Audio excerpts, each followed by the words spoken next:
Or has it been America that has been containing China? And if somebody want to contain you, what are you going to do? Lie down and say, rape me? What do you do? Rather, my question is, why were the Germans there in the 19th century? Why were the French, the British, the Americans, the Russians, why are they there? I can find it for you. It's historic fact. If you have a problem with facts, then end of discussion. So China say, put yourself in the Chinese position. You guys messed it up in the Carter administration, in the Clinton administration, in the Bush II administration. And now you have to find somebody to blame, and so you blame me. Why should I listen to you? Do you know that they tapped telephones before 1997 by the British? Regularly. Even the list of names came up. One of them is on my board. So you think the Brits are saints? 嗨，大家好，这里是花花说。今天让我们一起欣赏一场精彩的问答对话。这场对话发生在2018年，由德国科尔伯论坛与某机构联合举办。嘉宾是著名企业家陈启宗先生。陈先生是香港商界领袖、慈善家，同时担任多个顶级智库成员。自上世纪90年代起就深耕中国大陆市场，深度参与并见证了中国崛起的全过程。他长期活跃于中美政策交流领域，对中西两种体系有着深刻的理解，以观点犀利著称。在这场对话中，面对两位德国主持人精心设计的新疆问题、西藏问题、南海问题等陷阱，陈启宗以历史事实为武器，展开激烈辩论。他如何用无可辩论的历史真相彻底粉碎西方媒体的双重标准？这场充满智慧交锋的对话将为我们呈现面对意识形态偏见时最佳回应方式。我们已经看了前面的精彩部分，现在分享详细的重要部分，大家请看视频。 Mr. Chan, a few weeks ago, our Beijing correspondent wrote in a Spiegel cover story about China, "This is the end of an era in which the global centers of power were clearly defined and the leading role of the US has never been questioned." Would you share this analysis? Would I share this assessment? First of all, you have 1.38 billion people in China, call it 1.4. They were very poor 30-some years ago. So for them to seek a better living is a very natural thing for anybody anywhere in the world. And after 40 years of pretty bad history, 50s, 60s, 70s, 80s, they finally figure out and decide to change their ways with the help of Deng Xiaoping. And so the rise of China is an inevitability. As Henry Kissinger says, for 3,000 years, China was at the height of human civilization. When Europeans, not my word, Henry's, when Europeans were still living in caves, China was already at the height of civilization, and that's true. Now, the last 200 years, China was really down and out. So much so that Hong Kong was taken by Britain from 10,000 miles away. And so for China today to rise is an inevitability back to the trend line of history of 3,000 years. Could 200 years of bad history reverse 3,000 years of glorious history? Probably not. But what he was talking about was not just economic growth. We have been used to economic growth in incredible figures in China for decades now. What he's talking about is that in addition to this amazing economic growth, there is now a new political ambition which became visible for just some time ago. So I think when he was speaking about the end of an era, this was more in a political or geopolitical aspect he meant it. The reality of human history is that you can never totally divorce economics from politics. Economics will always bring political power. And political power is necessary to keep your economic growth. So get used to it. when you have a big country like China, 1.4 billion people rising economically, it is absolutely natural that political power will accompany the economic power. If not, you will not be able to maintain that growth. I cite you an example. China, 20% of the energy need is imported. Right now, not quite that much, but very soon it'll be 20%. So, how many of you have watched a movie called Captain Phillips? Tom Hanks? You know that movie? Good. Young people have watched it. So imagine a Chinese ship, a tanker, coming out of the Gulf of Hormuz, met some Somalia bandits. They couldn't tell the difference between Captain Phillips and Captain Chan. And they go after the Captain Chan ship. What are you going to do? How do you protect your energy security? Would you call the 7th Fleet of the United States and say, please help? Don't forget, 1996, 2 aircraft carriers from the United States 7th Fleet Navy parked outside of Taiwan, and there's nothing. Clinton sent them there. There's nothing China could do in 1996. That woke up the Chinese and say, wow, there's just 2 battles, 2 aircraft carriers from America. And America has 14 of them, by the way. 2 of them. The whole of China can do nothing. And so would they call the 7th Fleet if they mistake you for Captain Phillips? So no choice but to have a navy in order to protect your security of energy, right? Sure, but in the West we've got the impression that now from the need of protection, having a navy, an army, there is a new political will under Xi Jinping to play a certain role on an international level. Is there any moment for you, a specific moment you could pinpoint when these political ambitions of China became clear in the near past? I don't think that you can pinpoint a time. Perhaps the 1996 2 aircraft carrier sent by Clinton, President Clinton, was as close to it as ever. That woke up the Chinese. You have no choice but to protect your own economic interest. But that said, China is evolving gradually economically, and the political and military need to protect your economic interests will grow together with the economic rise. So the question rather should be posed to the United States. What kind of relationship do you want to have with China? If you want to have a good relationship with China, China can easily become more like Japan. Although, by the way, Japan has the 2nd largest defense budget in the world. Okay, so it's up to the United States what kind of a world of tomorrow you want. China is just doing what is necessary.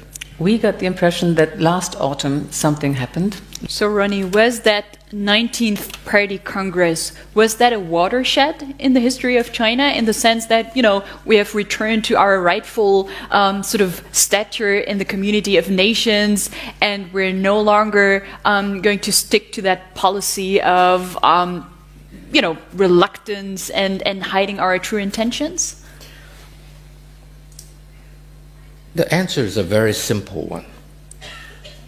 Deng Xiaoping said that, meaning that we have to hide ourselves, don't stick out your head, right? Just buckle down and do your own thing. That is at a day and age when China was very poor. Its reliance on international affairs is very limited. So of course you do that, don't cause trouble. But as I said, now 2 things happen.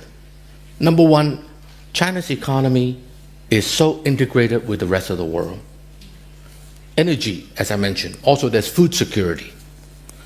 And so there is the need that stems from economics, number 1. Number 2, you have the United States.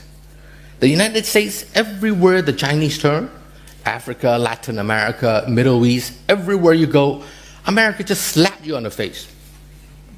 That is just a fact. Just check history of the last 30 years, in particular the last 20 years. So the Chinese say, hey, how do we defend ourselves? We have no choice but to take measures that is commensurate with our economic prowess today. So the fact that Xi Jinping enunciated that doesn't mean that it happened that day. It's such a simple-minded way of looking at things that it happened that day, it changed everything. No, there's 30 years of economic development before that gradually drive China into a position where it's so totally dependent in the rest of the world. And America acting in its own way that the Chinese feel very threatened. So eventually, you have no choice but to have a statement such as what Xi Jinping has said. So it's Chinese foreign policy, as you said, about economic interests. It's also about containing the US. I'm trying to paraphrase you here. But it seems to me that there is also an additional element. What he said at the Party Congress was that he believes it's high time for China to transform itself into a mighty force that could lead the world on political, economic, military, and environmental issues. So could you tell us what exactly he has in mind? What are those projects that he's talking about? You know, you mentioned about China containing the United States. Does China have the ability to contain the United States? Or has it been America that has been containing China? And if somebody want to contain you, what are you going to do? Lie down and say, rape me? What do? You have to do what is necessary for your own people. Of course. So, I think you asked the wrong question. It is not China who is containing the United States. It's the United States who is trying to contain China. Point taken. So China has no choice but to react, respond. Then to your other question about what it means.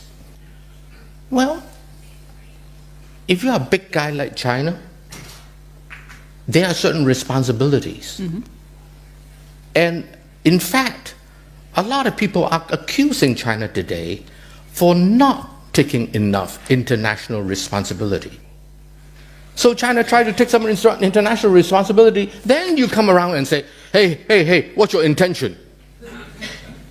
No-win situation. Such is the world. Wake up, grow up, get used to it.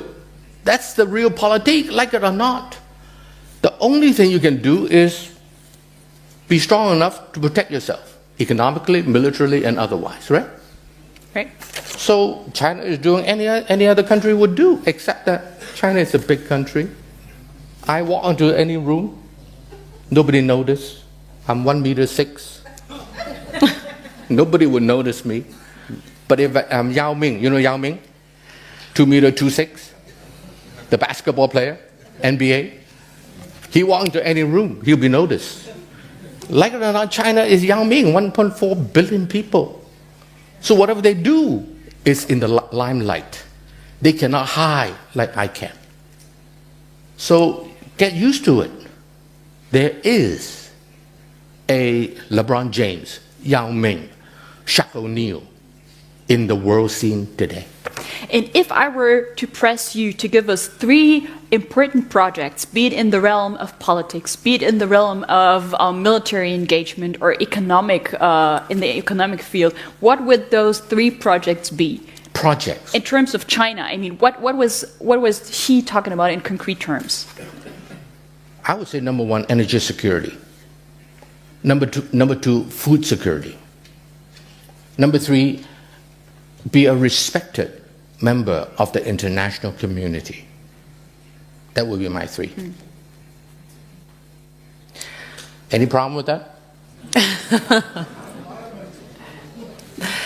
I didn't get your point. Are you denying that something visibly changed in autumn during this 19th Party Congress, or would you share the fact that Xi Jinping, with what he said, there is a development leading to this point, but there was something really said and heard which wasn't said and heard before. Would you agree on that or not? If there is something, I don't know what it is. Because America has been moving in a particular direction now for, 15, 20 years, if you like containing China. So I suppose you can cross a threshold and get to the next phase. Is that the case? I don't know. What do I know? But what I do know is that there has been a gradual deterioration of the relationship between the United States and China. And the reason is very simple. The United States want to contain China. Okay. So you have to do your best to protect yourself, that's all. An American journalist from the New York Times, but being correspondent in Beijing, Edward Wong, just wrote this month that from trade to internet, from higher education to Hollywood, China is shaping the world in ways that people have only begun to grasp. What is your impression? Do you think the West is aware enough of these epochal changes happening? Whether they are or not is one issue. What is changing is, in actuality, is another thing. Years ago, I gave a speech that says that by China's being weak and out of the international community, because they were so poor and communistic, foolishly, a lot of internal strife and problems, they deprive mankind of 20% of the human ingenuity, creativity, intellectual prowess in the world. China has about 19-20% of the world's population, right? And so you never see anything. How many of you have watched a Chinese movie 20 years ago? How many of you have heard of a Chinese artist or a Chinese musician? Hardly. Because China was poor and out of sync with the rest of the world. But today, as China is economically integrated into the global community, as it gets a little wealthier, surely it will unleash the creativity and artistic expression of 1.4 billion people. In that sense, you will be watching movies from China. You will be listening to Chinese artists playing. You will be going to galleries with Chinese painters. These are inevitable things, which I think is wonderful. Why not? So I think that China will, no question, contribute much more to the global community in many, many fields. Let's change a little bit the topic. For a country that claims the word social in its state's doctrine, social issues appear somewhat absent from Chinese policy imaginations of great power status. What do you mean by social? Social to behave in a socialistic way. They are not behaving in a socialistic way? That's my question. President Xi also vowed that China would be making greater contributions to mankind in the coming years. So what could this be? Well, as I mentioned to you, some Chinese movie will likely win the Oscar one of these days. So that would be a contribution. One. I listened to Daniel Barenboim with Dr. Paulson the other day, and I saw him over breakfast the next morning at the same hotel. I almost went up to him and asked, have you heard of a young pianist by the name of Wang Yujia? Any of you have heard of the pianist by the name of Wang Yujia? No? You will. She records for Deutsche Grammophon. She was a Gilmore Young Artist recipient 2012 or something like that. So you will be hearing these names. There is a student of mine in Berlin by the name of Ning Feng who is a violinist. Last time I heard him play was in the Rathaus here in Hamburg, when Helmut Schmidt was there and the then premier of China, Wen Jiabao, was there. So, they will contribute in many, many ways. But these are, now you are telling about cultural or art or music. I mean, there are still other. It's beautiful and necessary, absolutely. But there are still other great responsibilities, and such as making the world a better one. Good. Doing your part to have a clean environment. Good. Respect things you're not respecting, perhaps up to now in China. Okay. Mm-hmm. Let's take some of those as an example. Yeah. Who have been more contributing to African nations in the last 20 years? Mm-hmm. The Europeans were colonialists in the old days. I made a mistake of saying to the King of Belgium one time, I used the word Congo. The Chinese just traded with Africa. They have their problem, I know that. Especially the private companies. The state-owned enterprises are far better, by the way. And so the model of economic development that China has just underwent in the last 30 years, in my opinion and that of many economists, is far more akin to the condition of many developing economies, such as in Africa and in other parts of the world. And so China can be a great model for a lot of these economies to learn from. For the African economies? Yes, mm-hmm. Or in poorer economies in general. You talk about the green, the environmental issue. Mm-hmm. In 1974, when I was entering MBA school, as you mentioned, Nora, I was in Southern California, Claremont Graduate University, and I was driving up the hill. I cannot see the hill in front of me, because in 1973-74, Los Angeles was such a disaster mm-hmm. in the environment. I have photograph here, 1952, London. Remember that? People have to wear masks on the street. So 1952, Britain. 1972, 73, Los Angeles. Now you have 2017, China.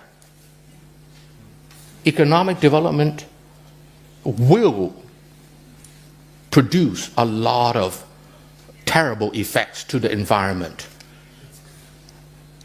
unless you are really enlightened. But it's not enough to be enlightened. You also need money. George Shultz asked me, George Shultz, the former Secretary of State of Ronald Reagan, asked me maybe 15 years ago, how come China does not build electric cars?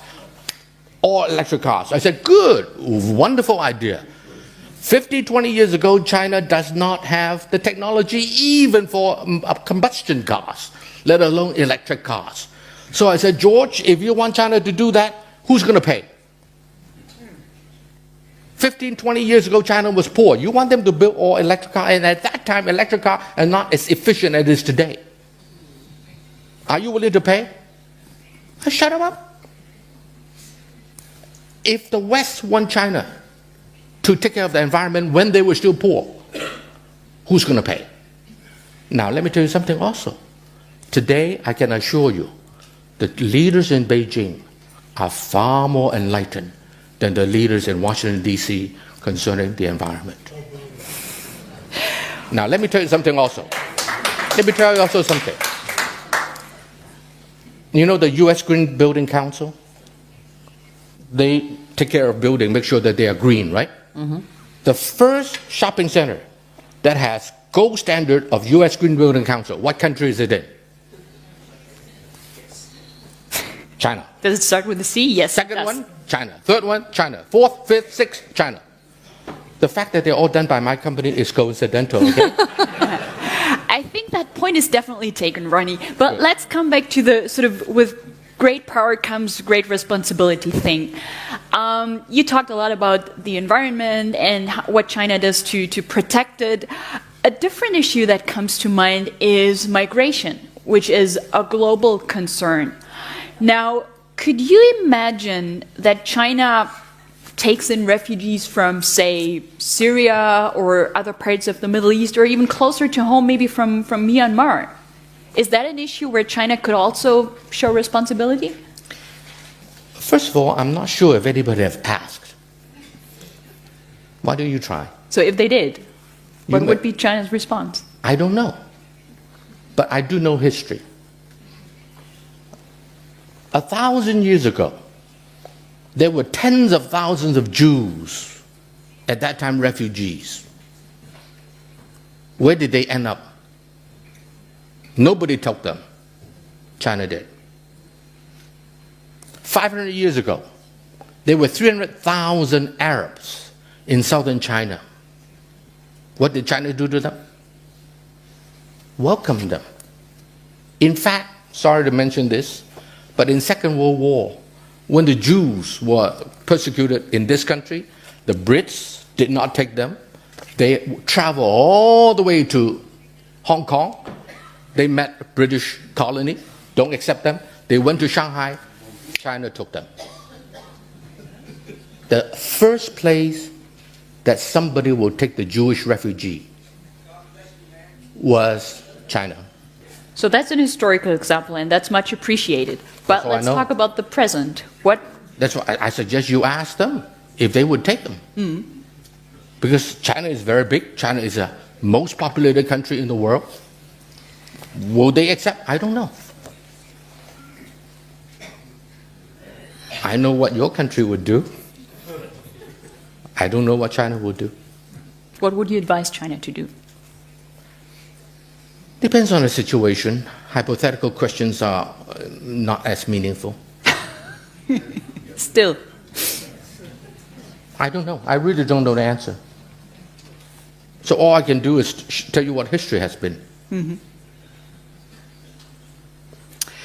The title of these discussions is The World in Disorder or World Order Under Pressure.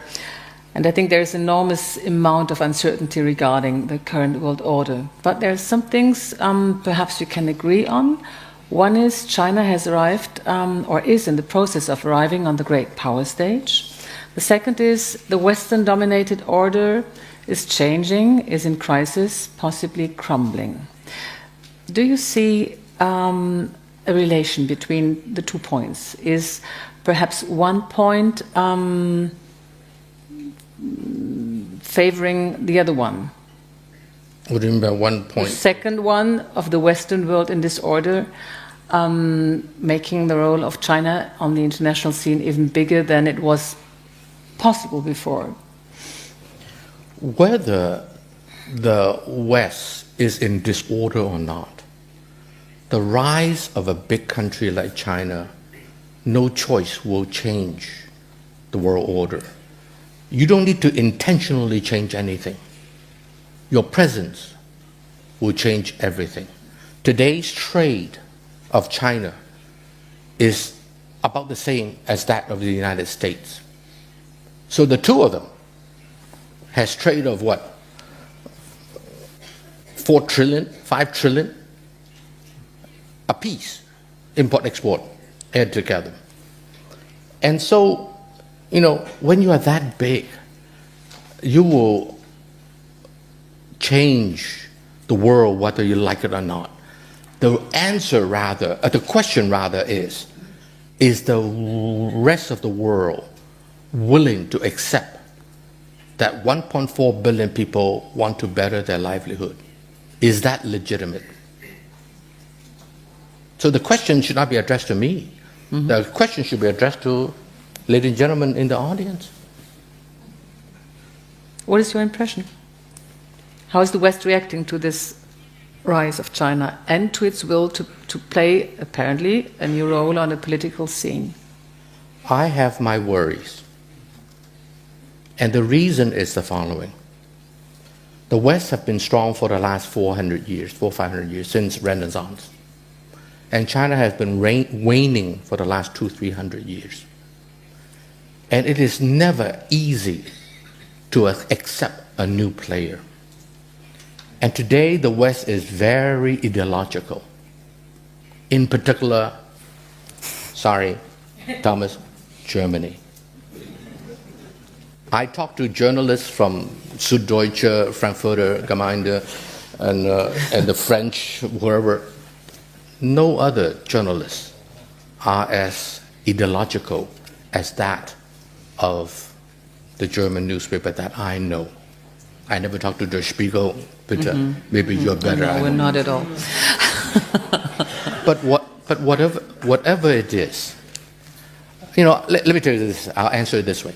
I was in Frankfurt. I was in Hamburg one time, and Angela Merkel was speaking, and 4 or 5 times in her speech, she said, "Shared value."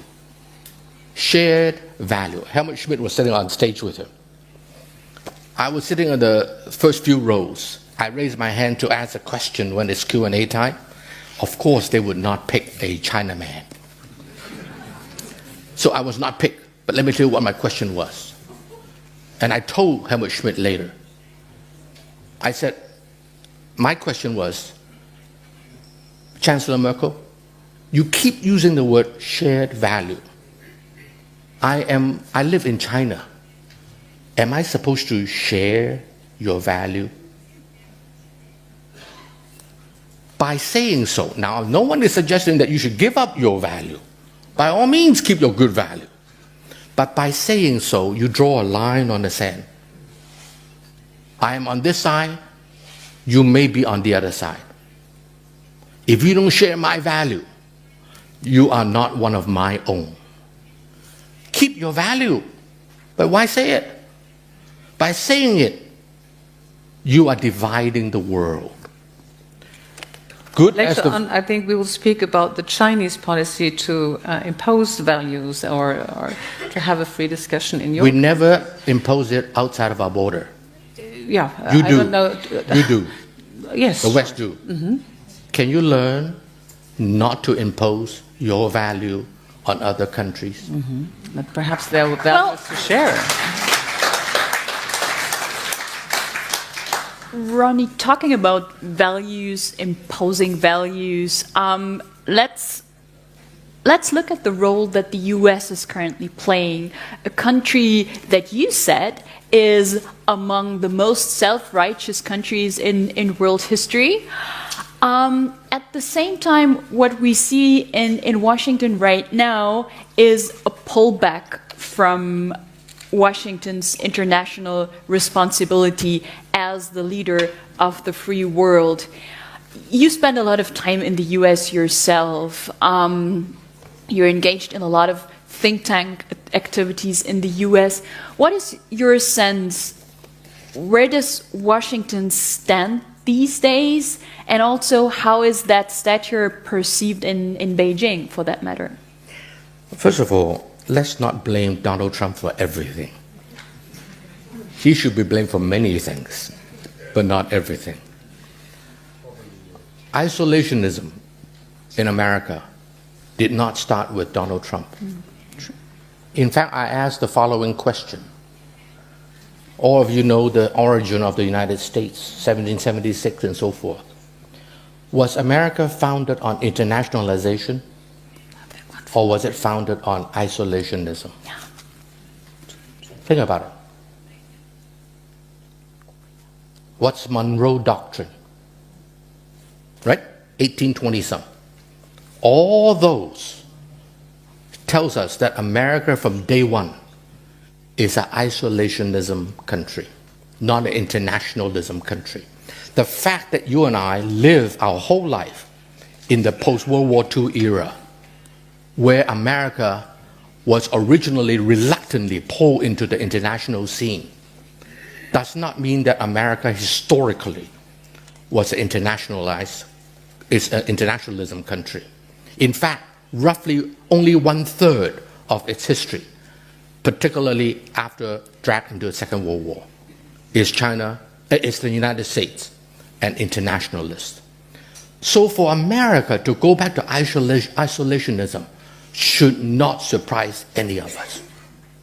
And no other country that I can think of can survive as an isolated country.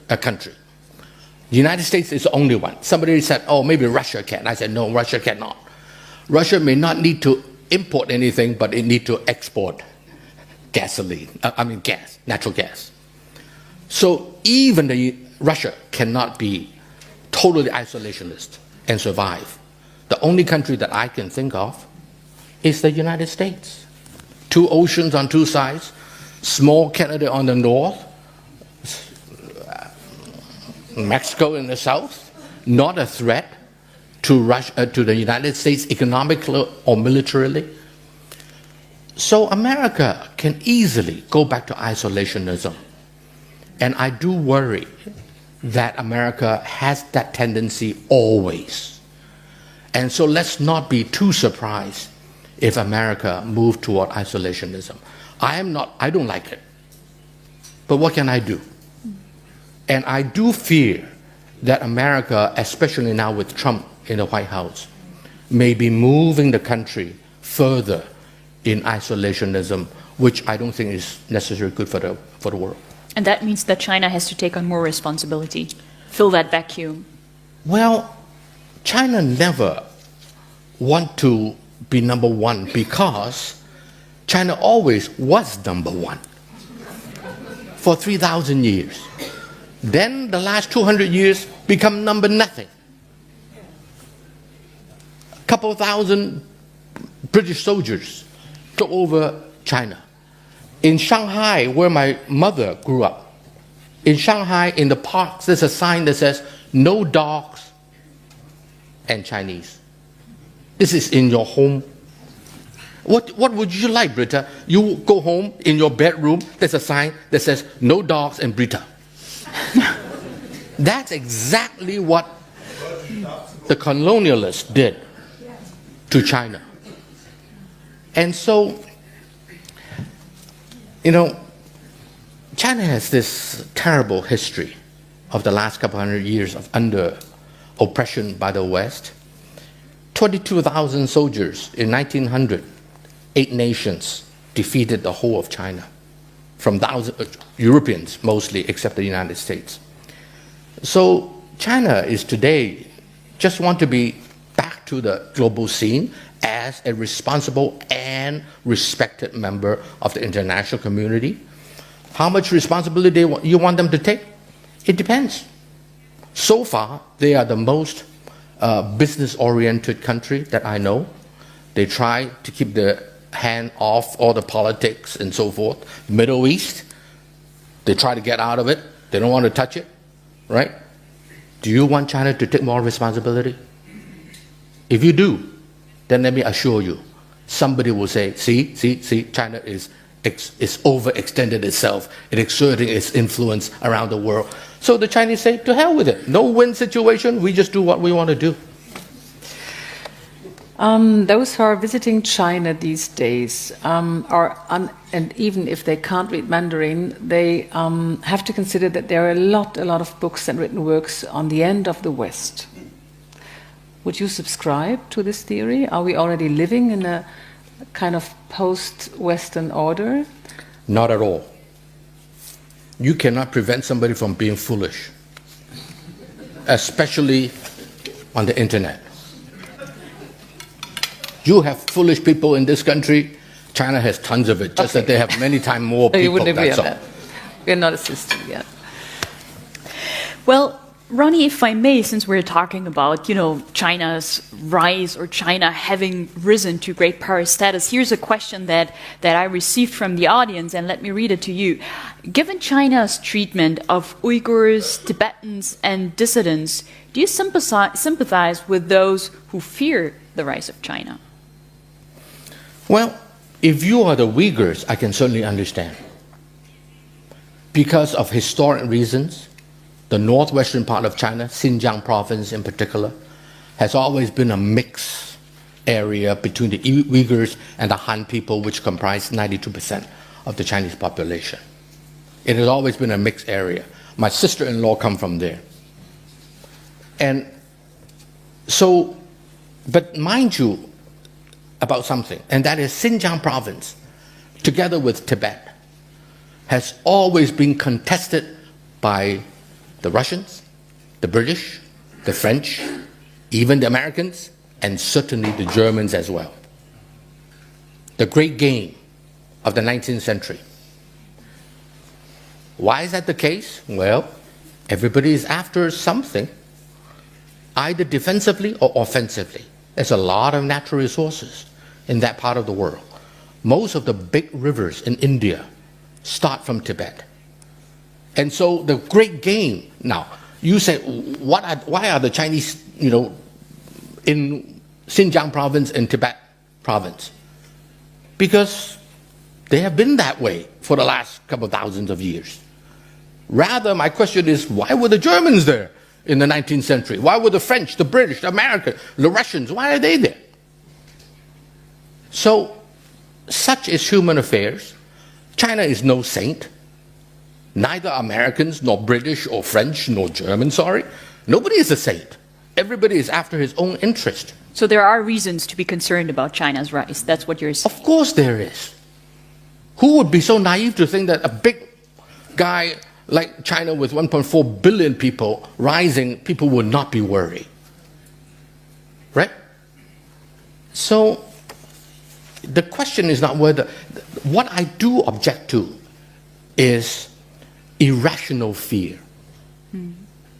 Fear is understandable. Irrational fear is terrible. I asked some questions in the last 3.5 days since I've been in Germany, and I've been talking to a lot of think tank people. I asked them simple facts, and they don't know the facts. And yet they are so, shall I say, irrationally fear of China. Let's get the facts right first. Talking about getting facts right, here comes your favorite question, Ronnie.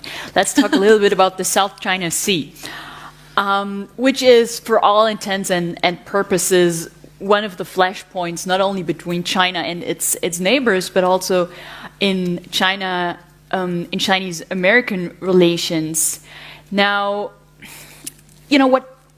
what a lot of people find hard, not only in the West, but also in China's neighborhood, is to square that rhetoric of China's peaceful rise with actions in the South China Sea. Land reclamations, building military bases on those artificial islands. How does that go together? Very simple.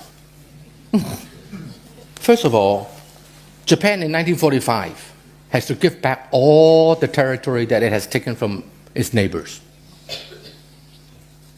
Who did Japan give all those islands back to?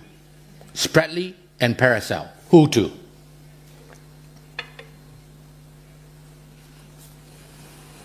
China. And that is the Chinese version of history. No, that's not the Chinese version. That's historic facts.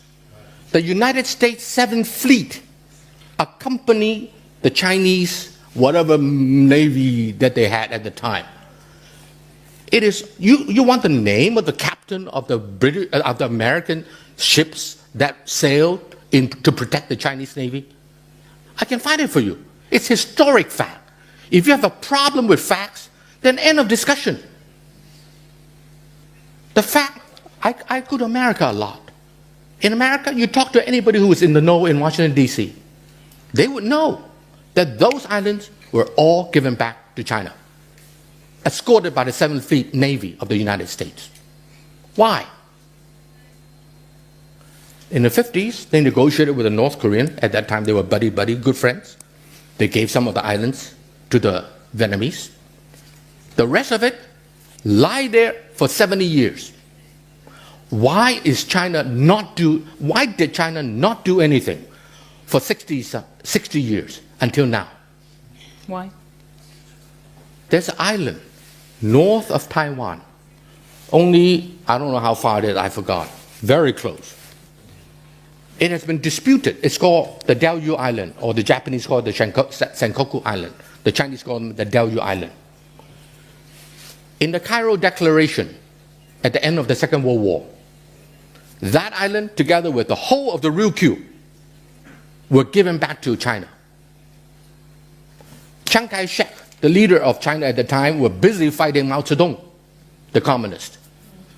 So he said to the American, let's co-administer it. Then he lost a war to Mao Zedong. Do you think that America will give it to communist China? So America took it. In 1972, if I get my dates right, gave all that to Japan. China contested, so they agreed to disagree. Diaoyu Island, let's leave it to the next generation, according to Deng Xiaoping. Let's leave it to the next generation to resolve it. For now, we'll agree to disagree. About 4 years ago, Japan announced unilaterally that they bought it from the owner of the island, the occupier of the island, whatever it is. They nationalized it. What did America say? Nothing.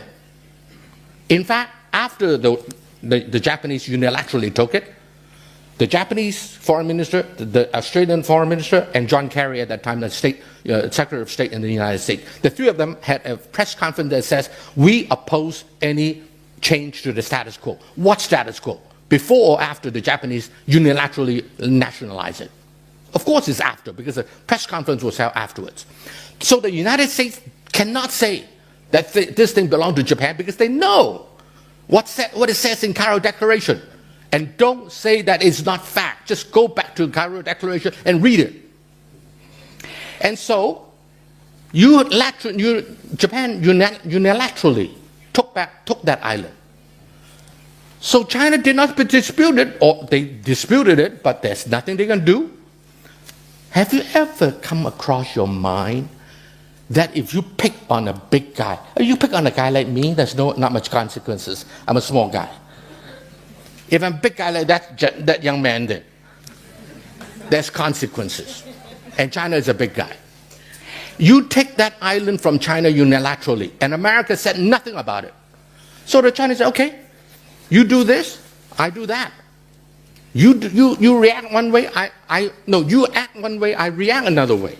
And Ronnie, just because China is such a big guy, wouldn't it be a responsible behavior for a country, a global country such as China is, to build trust rather than to sort of pour even more gasoline into the fire in a region which is, even without these tensions, already quite tense? Pardon my language. You expect a big guy to lie down and say, rape me? I would expect a big guy to try and build confidence. Why do they need to build confidence? Just because you blackmail them and take their bedroom or steal whatever from them, and they say, oh, I build trust. You can take anything you want from me. Come to my house, take whatever you want. I am here to build trust. Which country would do that? Why do you expect that of China? But other countries would consider legitimate claims from the neighbors for the situation is not as clear as you might see or interpret it. Do you know that in the 1960s, there was a German radio station that wrote to Manila and said, can I build a broadcasting station on this island? And Manila wrote back and said, we don't own it. Now Manila claims that they own that island. In the 1970s, you check history. Before 1970s, none of those nations in the South China Sea surrounding claim any of that stuff. It is in the 70s when China was undergoing the Cultural Revolution. China was weak, China was in trouble. The pack of hyenas all come up, and there was oil discovered. There's a lot of natural resources, fishery and so forth. Mm-hmm. Suddenly everyone want to claim. But why did the United States 7th Fleet escorted the Chinese Navy to take back all that island in 1945? You tell me, please. Why? Mm-hmm. They don't own it? I can't tell you. Then please consider it.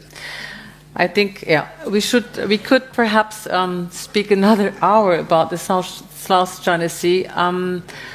You have a very explicit point of view on that. America, no, anybody in the know, including David Petraeus, my friend, by the way, ask them about South China Sea, not an issue. Why? They know the facts. Unlike what I saw here in Germany in the last 3 days. I'm sorry. Mm-hmm. We will observe the future of the South China Sea. There is a very big initiative, project China is shaping, and it's changing our current order already, the One Belt, One Road initiative, $900 billion. A lot of Western partners observe it with, we would say, perhaps suspicion. The German Foreign Minister Sigmar Gabriel said concerning the One Belt and One Road. Which country's foreign minister? German. I'm sorry, I apologize. Germany's foreign minister. He said that the problem concerning the One Belt, One Road initiative is not China having a strategy, but the West lacking a strategy. Would you agree on that? Yeah, he put it in a very interesting way. Mm-hmm. The reality is, what is the Belt and Road Initiative? The Belt and Road Initiative is nothing more than the Silk Road of 2,000 years ago. 2,000 years ago, the Silk Road has two parts, the sea road and the land link. Mm-hmm. The one belt is a terrestrial link. The sea route, or sea road, if you will, is what it is. And the the Silk Road in the old days has those two parts. In fact, there's more along the water than there were on land, the old Silk Road. Today, which part of the world is the least globalized? The Silk Road was the beginning of globalization as we understand it today, right? So which part of the world is the least globalized in the whole wide world today? Now, I travel 70% of the time.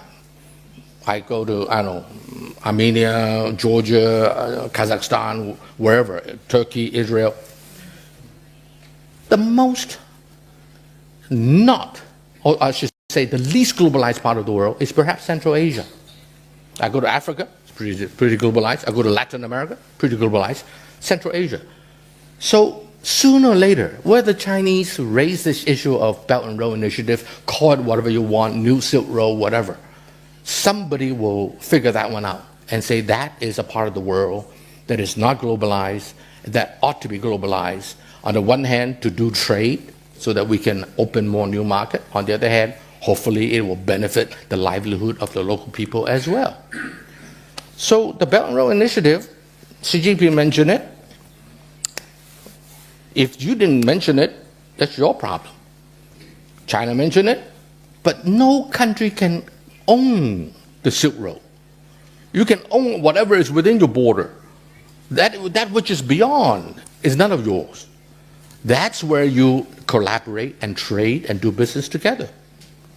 So I think that the Belt and Road Initiative to the Chinese makes a lot of sense, economically and politically.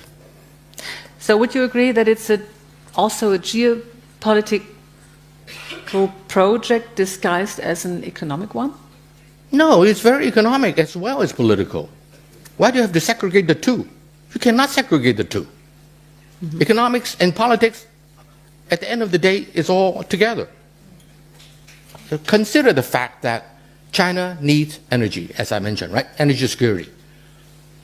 A lot of those countries on the New Silk Road are rich in energy, right? Mm-hmm. Azerbaijan, Russia, Kazakhstan, that whole area, Turkmenistan, the whole area, Iran. So China, it makes a lot of sense economically to be friendly with those countries to ensure a steady supply of energy. Russia has a lot of it, but as we all know, just talk to my Ukrainian friends, Russia is not necessarily the most reliable. And they negotiated with the Russian for 15 years and they couldn't get a gas deal until America and the West, you guys, begin to sanction Russia, and suddenly Russia struck a deal with China. Mm-hmm. But everyone knows Russia, is it that reliable? Think twice. So China needs to diversify its energy sources. And so it is very economic. Of course, it's political too, because, all those countries, a lot of them are Muslim countries. China has a domestic Muslim population, by having good relationship with those countries, hopefully you will have less of a problem domestically. You mentioned the Uyghurs. So geopolitical, geoeconomic, it makes sense for China. And by the way, it makes sense for the local countries as well. The former Prime Minister of Pakistan said to me last year, $39 billion is already into Pakistan to build roads, the corridor, you know. For China, it makes a lot of geopolitical and geoeconomic sense. And so, but then for Pakistan, you got roads, you got railroads, you got ports. Why not? Everybody wins. Everybody wins. That's sort of the buzzword. Let's look at the far end of the Silk Road from a Beijing perspective for a moment. Europe. The Chinese have increasingly turned to Europe when it comes to international cooperation. Emmanuel Macron, the French president, went to Beijing a couple of days ago, and he brought a very nice black horse with him from the Republican Guard as a gift to Xi Jinping. So one of the questions that people ask themselves here in Germany, but also probably in other parts of Europe, is who is Beijing's key interlocutor in Europe? Is it Angela Merkel or is it Emmanuel Macron? That's a dangerous question. The answer is simple. Whoever wants to be a friend. If Germany wants to be a friend, for example, in the old days, Helmut Kohl's days, every year he'd take a big delegation to China. Even Schroeder did some of that, right? Recognizing the economic opportunities. Merkel did too. Merkel did too, okay. So if you want to be a friend of China, China is more than happy to be a friend of yours. They need a lot of things. They need your technology, your precision tools. There are many things that you have that they want or need. In the case of Germany, it's more they need, such as precision tools. What France has is what they want, such as red wine. Louis Vuitton handbags. Right? Handbags, whatever, right? Yeah. So whoever wants to be friends with the Chinese will be friends with you. So you don't see any change within the political framework inside Europe? It's up to you. No, you as a trading and negotiating partner. No, it's a trading partner. Whoever wants to trade, they will trade. I mean, is there, with the arrival of Emmanuel Macron in France, is this changing anything for you? It depends on how Beijing look at Macron and hence his government. If there are ulterior motive that the Chinese detect, of course they'll be a little bit more cautious. But I think that so far, from what I can tell, a lot of it is basically trade related. And China being a big country, the United States always like to, slap trade sanctions on everybody. Perhaps another one is coming, right? As you indicated that Xi Jinping and Donald Trump had a phone call.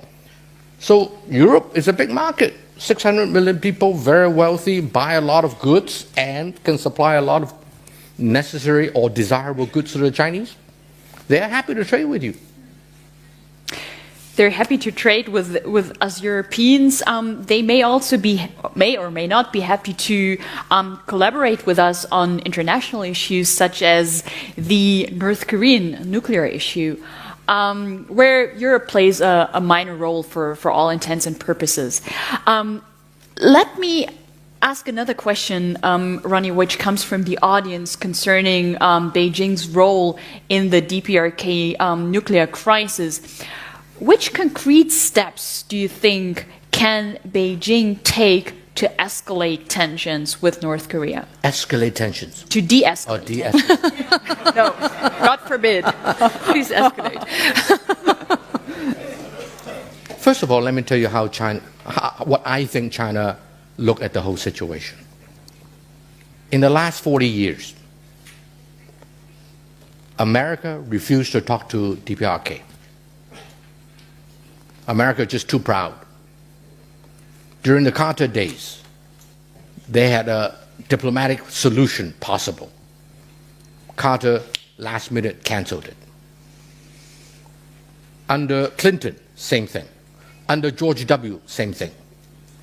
Every time there is a diplomatic solution, and Americans will be the first to admit that, America, last minute, all mess it up. Each time they miss a diplomatic solution, you ratchet the game in the wrong direction. Nobody in the neighborhood, I don't know about Russia, but nobody else, Japan, Korea, China, United States, none of them, Canada, none of them want a nuclear North Korea. The wind blows the wrong way, the Chinese is hurt. Nobody wants it. So every time the Americans miss a diplomatic solution, that the Kim family and the North Korean begin to do more in the wrong direction for the nuclear weapons. So now, suddenly you have a situation where North Korea is basically a nuclear state, like it or not. And one of the top leaders in America had admitted to me in my office that you may as well treat them as a nuclear state. The only thing is he would not say that when he testified in the US Congress, okay? But he's right. And how can you blame that young kid? If Gaddafi has nuclear weapon, he may still be alive today. So that young man, he's not stupid. So far he has played his cards very well. And endangers world peace in a very significant way. Right. You better believe it. And so America got it wrong each time. And then finally they are confronting with a nuclear state in North Korea. So they have to find somebody to blame. Who to blame? China. Easy target. Every sin in the world is because of China. And so, North Korea, blame it on China. What can China do? Mind you something. China's end game for North Korea is exactly the opposite of what America wants. America doesn't care if tomorrow North Korea disappeared. China would not want it because China doesn't want a US army at the Yalu River between North Korea and China. So it's a buffer. Right, they want a buffer. So they want to keep the country there. America doesn't care. Get rid of them. So much better. And America is very good at it. Regime change is a specialty of the United States. And only the United States have the power to do that. At last count that I have come up with from public sources, 50 times perhaps in Second World War, public information. So China say, put yourself in the Chinese position.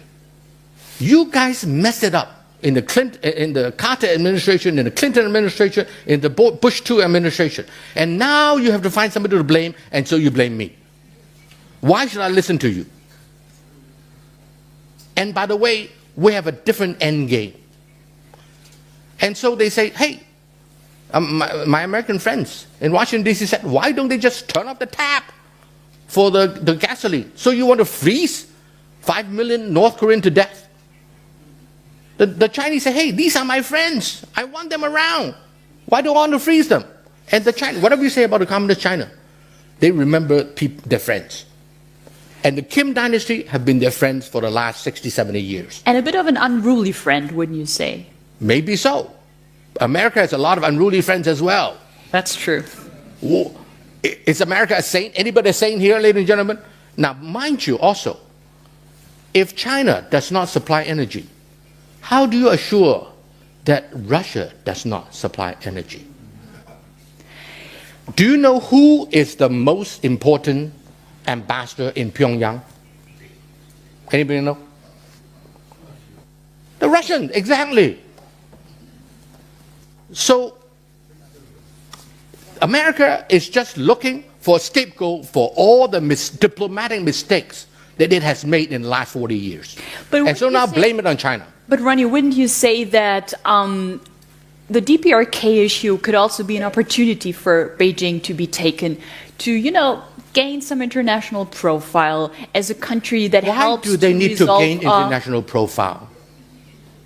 Well, I think they could prove that There are they're some able real- to take the lead on resolving a very serious international crisis in a constructive way. I think that would be a good thing to do. When you're dealing with America, who mess it up again and again and again and again, you're telling China to say, all are forgiven. All the diplomatic mistakes that America made in North Korea are forgiven. We want to be nice to everybody, a big smile. Is that what you want China to be? And mind you, China, as I said, have a very different end game as the United States. So China is big enough to say, I do what I think is proper and right. Let history judge. In his book on China, Henry Kissinger, who you know very well, warns that one of the biggest dangers to peace in the 21st century will be the clash between Chinese and American exceptionalism. Are Washington and Beijing doing enough to avoid an escalation? First of all, I'm pretty sanguine about the US-China relations. I don't think it's that dangerous. For simple reasons. America has been doing foolish things vis-a-vis China, in my opinion, in the last 20 years. But you need two parties to get a divorce. China doesn't want to have a divorce. China is a beneficiary of the post-World War II global system, including the trading system. America shoulder all the problems in the world. Wonderful. China will be very happy to hide behind the United States. And so, I remember that time I was with Merkel and Henry Kissinger here in Germany. And an Indian economist and I were sharing we're just a minor speaker in a small session on Asian economy.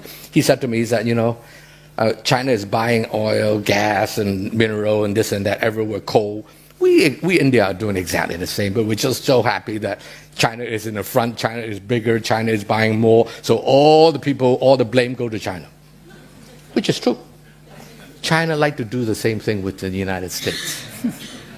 Let you take care of, be the police, you solve all those problems, right? You bear all the responsibility, and we just support you. But don't make us number one. I gave a talk one time with Kevin Rudd.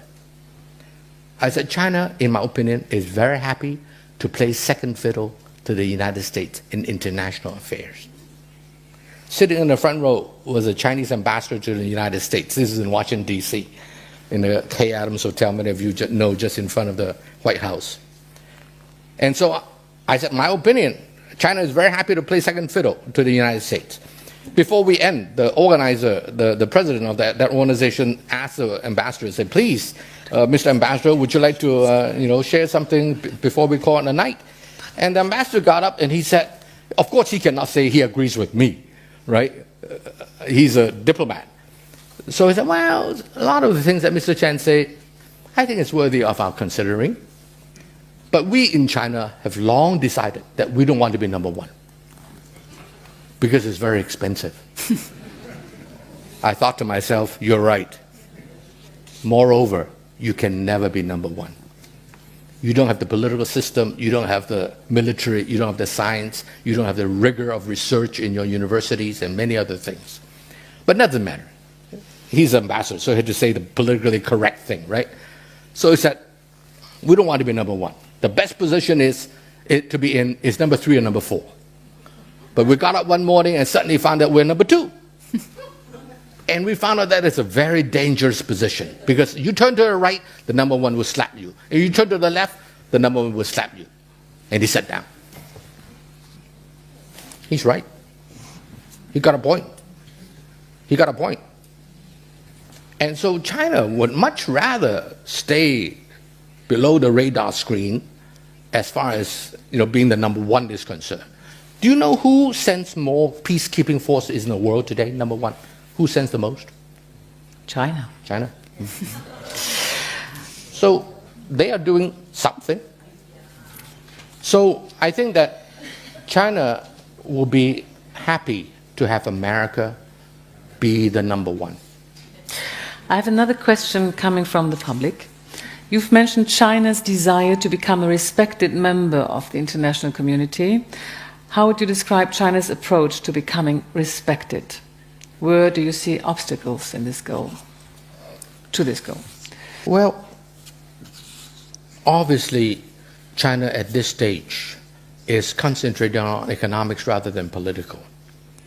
So if China were to help many African countries, for example, develop, instead of plundering them like the European countries, helping them develop, buy from them. You have a problem with colonialism?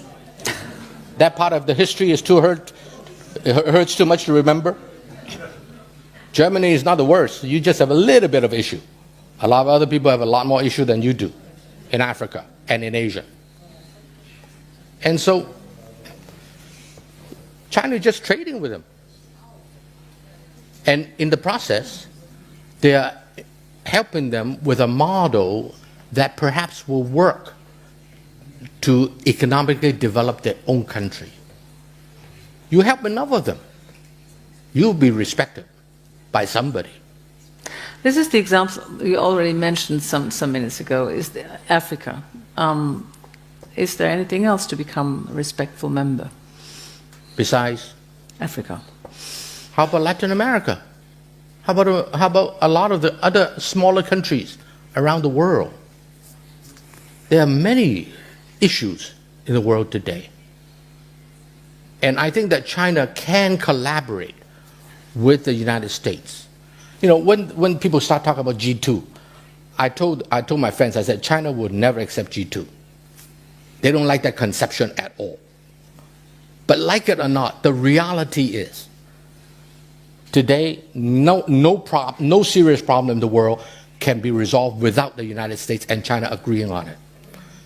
Be it money laundering, be it nuclear proliferation, be it environment, sustainability issues, right? So like it or not, we are entering into a world where the United States and China are the two major players. To be politically correct, let me add in EU and India and Japan and a few others. But to be brutally frank, those two countries have to work together. And so the question is, would the United States want China to be a friend or a foe? You want it to be a foe, you have a foe. You want it to have a friend, you have a friend. So far, I think America is moving in the wrong direction. Mm-hmm. We are approaching the end, but I would like to speak with you about your native city, Hong Kong, which has been in the news for a long time now. Why is China undermining the one country, two systems principle in Hong Kong? Why is it arresting leaders of students' protest movement? Why is there no freedom of speech as there used to be? You know, you guys really don't know the facts. Okay. We heard that before. Mm-hmm. Do you know that under the Brits, if any newspaper were to criticize the British government, you would not be invited to the next government press conference?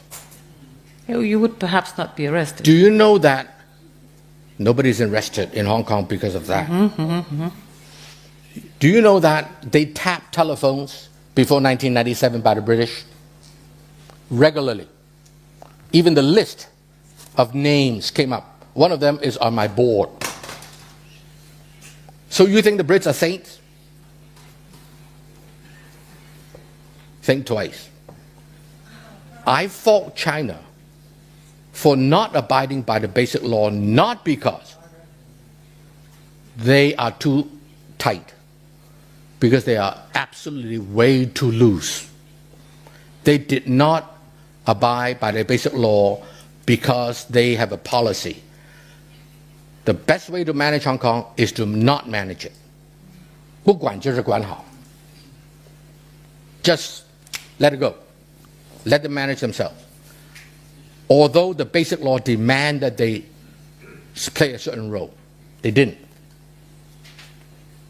And so, you have all those things that are happening. Do you know that the press freedom today is far more freer than it was under the Brits? You don't know that because you don't believe it. You read Chinese? Why is it then, for example, one of the activists of the students' movement, Joshua Wong, wasn't allowed to speak at the Asia Society? Good question. Thank you for asking. Asia Society, of which I'm the global chair until November 1st last year, we never invited anybody to talk about domestic politics. We're a political organization. We never invited any pro-government legislator to speak. So why should we invite any anti-government legislator to speak? I don't want to be accused of being one-sided. Mm-hmm. We never invited anybody pro or against the Hong Kong government. So why do you force me, or the general public force me, to accept only those who are anti-Hong Kong government or anti-Beijing? But do you understand these young students and their protests, and do you have any sympathy with them for demanding a more open and free society? And let me tell you what happened. What do you think will happen if, when the mainland Chinese soccer team play the Hong Kong soccer team and the national anthem is played and the flag of China is hoisted? You have 50 college students turning their back from the flag and showing the middle finger. Is that what you mean by freedom? Is that what you mean by freedom? You know what I mean by freedom. That's the group of young people.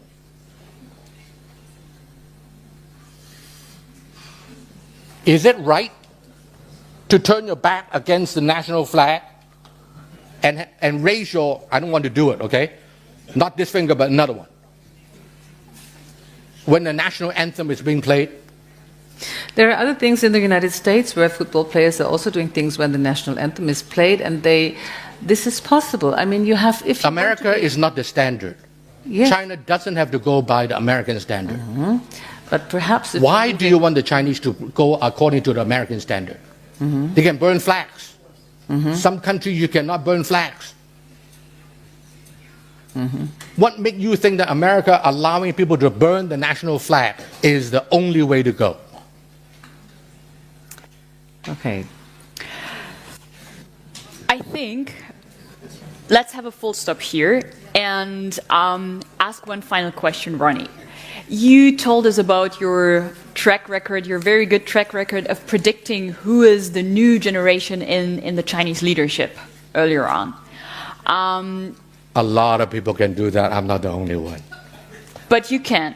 So the question I would like to ask you is, the current Chinese president and Secretary General of the Communist Party in China, Xi Jinping, has acquired an enormous amount of power. Do you think that he's gonna relinquish that power in 2022? I don't know. Will Angela Merkel run again? Probably not. She was just re-elected. Just re-elected. How many terms can Angela Merkel serve? As many terms as she can win, right? So why are you asking that question? It's of interest, because he's an important guy. Right. So what if he serves another 10 years? He'll be matching or coming close to Angela Merkel, huh? It would be indicative of how the Chinese system functions, or... The Chinese system is not a very rigid, institutionalized system. It's evolving very fast. Mm-hmm. And as time goes on, the Chinese system will no doubt have to evolve even more. So whether he serves another 5 years, whether he serves another 10 years, I don't know. What do I know? And frankly, I'm not that concerned. People say, he has a lot of power. I said, only people who don't know about China think he has a lot of power. Is the chief executive of Hong Kong right now his choice? I don't know. I suspect not. He has to compromise as well. Moreover, how do you deal with corruption, which is rife in China in the last 30 years? How do you deal with corruption in a system which for 3,000 years was not a rule-based, law-based society, rather it's an ethics-based society? How do you do it? How can you deal with corruption in China without a strong leader? So conceptually, my American friend, my Western friends have a problem with a guy being powerful. From a very pragmatic perspective, I say without the power, he can never deal with corruption. And I mean, look at this guy. He arrested 2 out of the 3 vice chairmen of the Central Military Commission, with himself being the chair. Now this guy got gall. He got. If he doesn't have enough power, he could never do that. I know what you're thinking. Absolute power, corrupt, absolutely. I know that. But damn if you do, damn if you don't. So what are you going to do? Allow the corruption to continue on and on and on and on? They know that will be detrimental to the party. So for themselves and for the country and for the people, for everybody, they better do something about it. And so I said the last 5 years, the one whose life is the most wanted, a price to your head, is probably his head. Because he has offended he has scared so many corrupt government officials. So I say, I'm a pragmatic guy, I'm a businessman. You do what is necessary to move the society in a way that will give the biggest number of people the better livelihood. 视频看完了，在这场精彩绝伦的对话中，陈启宗凭借其深厚的中西历史底蕴，以敏锐的逻辑思维，对西方媒体根深蒂固的意识形态偏见进行了有力的回击。面对每一个充满挑衅的提问，他都以精准的历史事实和严密的逻辑链条，将对方精心设计的陷阱逐一化解，展现出一位智者的从容与智慧。当谈及新疆、西藏问题时，陈启宗没有选择正面迎击对方预设的人权议题，而是巧妙地转换视角，反问19世纪西方列强为何频繁出现在这些地区。这一提问如同一把利剑，直指问题核心，揭示了这些地区长期动荡不安的真正根源。西方国家的长期干涉以殖民野心，在回应南海问题时，陈启宗更是祭出了杀手锏。他引用了1945年美国第7舰队护送中国海军接收南海岛屿这一无可辩驳的历史事实，让西方媒体的质疑声瞬间哑火。这一历史事实不仅证明了中国对南海诸岛的主权拥有充分的历史依据，也展现了中国在维护国家领土完整方面的坚定决心。而当对方仍在喋喋不休地鼓吹中国应该忍气吞声时，陈启宗用了一个生动而形象的比喻进行回击。你难道指望一个大个子躺在地上任人宰割吗？这个比喻不仅巧妙地化解了对方的指责，还深刻地揭示了西方国家对中国崛起的恐惧和不安。整场对话中，陈启宗始终保持着冷静与理智，他没有被对方的挑衅所激怒，而是以事实为武器，以逻辑为盾牌，主动发起进攻。他用自己的行动证明了，在面对西方的傲慢与双标时，最好的回应不是被动的解释与辩解，而是用他们自己的历史和无法否认的事实去揭露他们虚伪与无知。这场对话不仅是一场智慧的较量，更是一场对历史与真相的捍卫。陈启宗的表现无疑对我们树立了一个典范，让我们看到了在国际舞台上如何以事实为依据，以逻辑为武器，有力的回击各种偏见与误解。谢谢大家观看，请点赞、评论加订阅，明天见，拜拜。